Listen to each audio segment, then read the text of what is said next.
Hello friends, स्वागत है आपका हमारे यूट्यूब चैनल पर। दोस्तों, आज हम करेंगे प्रश्नोत्तर पूरक पाठ्य पुस्तक कक्षा 8 भारत की खोज पार्ट 2 तलाश, जिसके अंतर्गत हम प्रश्नोत्तर करेंगे भारत के अतीत की झांकी से। इसके प्रश्न शुरू करने से पहले मैं आपको बता दूं कि कक्षा 8 से संबंधित अन्य वीडियोस भी हमने हमारे यूट्यूब चैनल पर अपलोड कर रखे हैं। आप उन्हें हमारे YouTube चैनल पर जाकर के देख सकते हैं। तो चलिए दोस्तों, देखते हैं इसके पहले प्रश्न को। पहला प्रश्न है, भारत के अतीत के बारे में नेहरू जी क्या सोचते थे? उत्तर, भारत के अतीत के बारे में नेहरू जी सोचते हैं कि आखिर यह भारत है क्या? अतीत में यह किस विशेषता का प्रतिनिधित्व करता था? उसने अपनी प्राचीन शक्ति को कैसे खो दिया? विशाल जनसंख्या का बसेरा होने पर भी आज उसके पास ऐसा क्या बचा है जिसे जानदार कहा जा सके? आधुनिक विश्व से उसका तालमेल किस रूप में बैठता है? प्रश्न 2, नेहरू जी भारत को एक आलोचक की दृष्टि से क्यों देखना चाहते थे?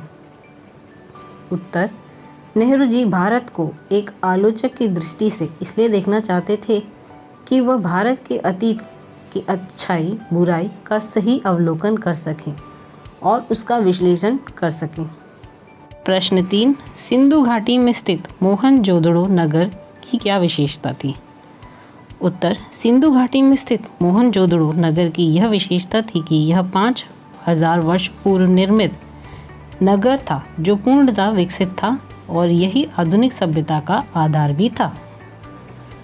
यहाँ की संस्कृति व सभ्यता निरंतर परिवर्तनशील व विकासमान रही। इसके संबंध पारस, मिस्र, ग्रीस, चीन, अरब, मध्य एशिया एवं भूमध्य सागर के साथ थे। प्रश्न 4, नेहरू जी ने विदेशी लेखकों द्वारा रचित भारतीय साहित्य का अध्ययन क्यों किया? उत्तर, नेहरू जी ने विदेशी लेखकों के द्वारा रचित भारतीय साहित्य का अध्ययन इसलिए किया क्योंकि वे भारत के बारे में दूसरों के विचारों को और भारत की विशेषताओं को जानना चाहते थे।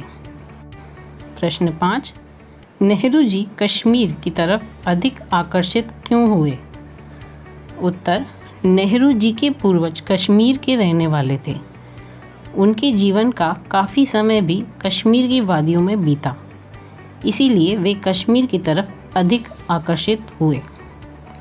प्रश्न 6, हिमालय से कौन सी नदियाँ निकलती हैं? उत्तर, हिमालय से सिंधु, ब्रह्मपुत्र, यमुना, गंगा, काली इत्यादि नदियाँ निकलती हैं। प्रश्न 7, भारत का नाम इंडिया या हिंदुस्तान कैसे पड़ा? उत्तर, सिंधु नदी को इंडस भी कहा जाता है और इंडस से ही भारत का नाम इंडिया या हिंदुस्तान पड़ा। प्रश्न 8, कौन से स्थान के किले व मूर्तियां भारत की प्राचीन अतीत की कहानी कहते हैं? उत्तर, महाराष्ट्र में स्थित अजंता एलोरा और एलिफेंटा की गुफाएं व दिल्ली तथा आगरा की इमारतों का प्रत्येक पत्थर भारत की अतीत की कहानी कहते हैं। प्रश्न 8, कुंभ स्नान को देखकर नेहरू जी को हैरानी क्यों होती है? उत्तर, कुंभ स्नान को देखकर नेहरू जी को इसलिए हैरानी होती है कि इतने वर्षों से निरंतर इस गंगा स्नान की महत्वता बनी हुई है। भारत की अनगिनत पीढ़ियां हजारों वर्षों से गंगा स्नान के लिए भारत की हर दिशा से आते रहे हैं। आज वर्तमान में भी इसकी आस्था ज्यों की त्यों बनी है। प्रश्न 9, नेहरू जी महात्मा बुद्ध, अशोक और अकबर के बारे में क्या सोचते हैं? उत्तर, नेहरू जी सोचते हैं कि जैसे महात्मा बुद्ध अपना पहला उपदेश दे रहे हों, अशोक के स्तंभ व शिलालेख उसकी महानता उजागर कर रहे हों और अकबर आज भी विद्वानों के वाद विवाद द्वारा लोगों की सामाजिक व धार्मिक समस्याओं को सुलझाने में लगा हो। भारत की शक्ति और सीमा। प्रश्न 10, भारत की शक्ति के स्रोतों के पतन होने के क्या कारण थे? उत्तर, भारत जो यूरोप से हर चीज़ में आगे था, किंतु वह तकनीकी दौड़ में यूरोप से पिछड़ गया। विज्ञान की प्रगति के कारण यूरोप को सैनिक बल मिला। उसने सैनिक बल और विज्ञान की प्रगति के कारण पूरे एशिया पर अपना अधिकार जमाया। वैज्ञानिक प्रगति न होने के कारण भारत की शक्ति यूरोप के मुकाबले क्षीण हो गई। प्रश्न 11, भारतीयों ने स्वयं सक्षम होते हुए भी अनुकरण की पद्धति क्यों अपनाई?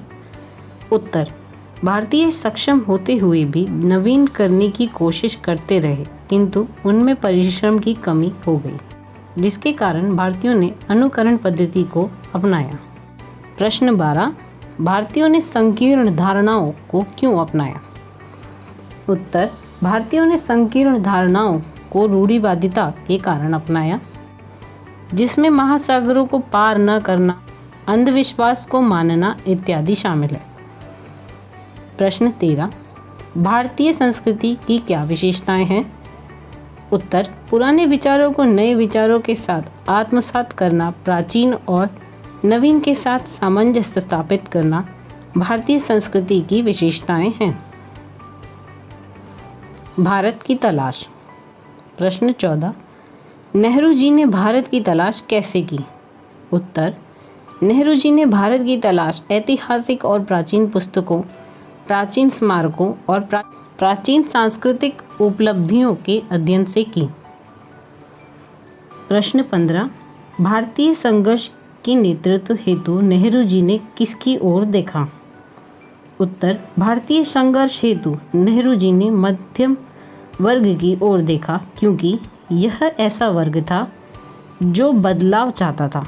मध्यम वर्ग अंग्रेजी ढांचे का संचालन अपने हिसाब से करने में विश्वास करता था। प्रश्न 16, नेहरू जी के हृदय का दर्द क्या था? उत्तर, नेहरू जी का मानना था कि भारत अपने में सभी विशेषताएं होते हुए भी गुलामी का जीवन व्यतीत कर रहा है। उसे बार बार असफलताओं और कमजोरियों का मुंह ताकना पड़ रहा है, जो नेहरू जी के हृदय के दर्द का कारण था। भारत माता। प्रश्न 17, हमारे देश का नाम भारत कैसे पड़ा? उत्तर, भरत राजा के नाम पर हमारे देश का नाम भारत पड़ा, जो राजा दुष्यंत और शकुंतला की संतान थे। प्रश्न 18, भारत के किसानों की समस्याएं क्या थी? नेहरू जी उन्हें क्या समझाना चाहते थे? उत्तर, भारत के किसानों की समस्याएं गरीबी, कर्ज, जमींदार, महाजन, भारी लगान और कर व पुलिस के अत्याचारों व विदेशी हुकूमत की अत्याचारों को सहने का था। नेहरू जी किसानों को सरल भाषा में भारत की विशालता, अखंडता व महत्वता से परिचित कराकर उन्हें समझाना चाहते थे कि भारत में विविधता के बावजूद भी एकता है। प्रश्न 19, भारत के किसान किस किस बात की जानकारी रखते थे? नेहरू जी उन्हें विश्व बंधुत्व का संदेश क्यों देना चाहते थे? उत्तर, भारत के किसान प्राचीन महाकाव्यों, पुरागाथाओं, दंत कथाओं व चारों कोनों में स्थित धार्मिक स्थलों की जानकारी रखते थे। उन्होंने किसानों को विश्व बंधुत्व का संदेश इसीलिए दिया क्योंकि भारत विश्व का हिस्सा है और हमारे प्राचीन धार्मिक ग्रंथ पूरे विश्व को एक परिवार मानते हैं। प्रश्न 20, भारत माता की जय गूंज के माध्यम से नेहरू जी ने लोगों को क्या संदेश दिया? उत्तर, नेहरू जी ने भारत माता की जय गूंज के माध्यम से यह संदेश दिया कि भारत की मिट्टी, इसके पहाड़, नदियाँ, जंगल, चारों ओर फैले हुए खेत व भारत की जनता, ये सब एक हैं। भारत माता की जय कहने का अर्थ है कि भारत की जनता जनार्दन की जय। इस प्रकार प्रत्येक भारतीय इस भारत का हिस्सा है और सभी भारत माता के अंश हैं। भारत की विविधता और एकता। प्रश्न 21, भारत की विविधता और एकता क्या है? उत्तर, भारत विविध अर्थात भिन्न भिन्न प्रांतों का देश है। सभी प्रांतों की भाषा, बोली, रहन सहन, खान पान, सभ्यता व संस्कृति में भिन्नता दिखाई पड़ती है, लेकिन आंतरिक विचारधारा सभी की समान है, अर्थात विविधता होते हुए भी भारत एक है। प्रश्न 22, तक्षशिला कहाँ है और क्यों प्रसिद्ध था? उत्तर, तक्षशिला वर्तमान पाकिस्तान में है। यह सबसे पुराना विश्व प्रसिद्ध विश्वविद्यालय था। यहाँ अन्य देशों से विद्यार्थी उच्च शिक्षा ग्रहण करने आते थे। प्रश्न 23, नेहरू जी भारत की सुंदरता के बारे में क्या सोचते हैं? उत्तर, नेहरू जी जब भी भारत की सुंदरता के बारे में सोचते हैं तो उनकी निगाहों के सामने दूर दूर तक फैले मैदान, उन पर बसे गांव, कस्बे व शहर, बरसात के मौसम में धरती पर छाई हरियाली, विशाल नदियों का बहना, भारत का दक्षिण भाग, हिमालय का विशाल रूप व कश्मीर के सुंदर दृश्य घूम जाते हैं। जन संस्कृति। प्रश्न 24, भारतीय जन संस्कृति में नेहरू जी को क्या समानता दिखी? उत्तर, भारतीय जन संस्कृति में नेहरू जी को यह समानता दिखी कि पूरे भारत की पृष्ठभूमि में लोक प्रचलित दर्शन, परंपरा, इतिहास, मिथक व पुराकथाएं सब एक रूपता लिए हैं। ऊपर से प्रांतीय भिन्नता का आवरण ओढ़ने वाला भारत भीतरी सतह से एक था। प्रश्न 25, गांव के अनपढ़ लोगों को देखकर नेहरू जी को क्यों हैरानी हुई? उत्तर, गांव के अनपढ़ लोगों को देखकर नेहरू जी को इसलिए हैरानी हुई क्योंकि उनको प्राचीन महाकाव्य रामायण और महाभारत तथा अन्य ग्रंथों के सैकड़ों पद याद थे। अपनी बातचीत के दौरान वे महाकाव्यों ग्रंथों के उदाहरण और नैतिक उपदेश देते थे। तो दोस्तों, इस वीडियो में इतना ही। आपको हमारा ये वीडियो कैसा लगा हमें कमेंट बॉक्स में ज़रूर बताएं।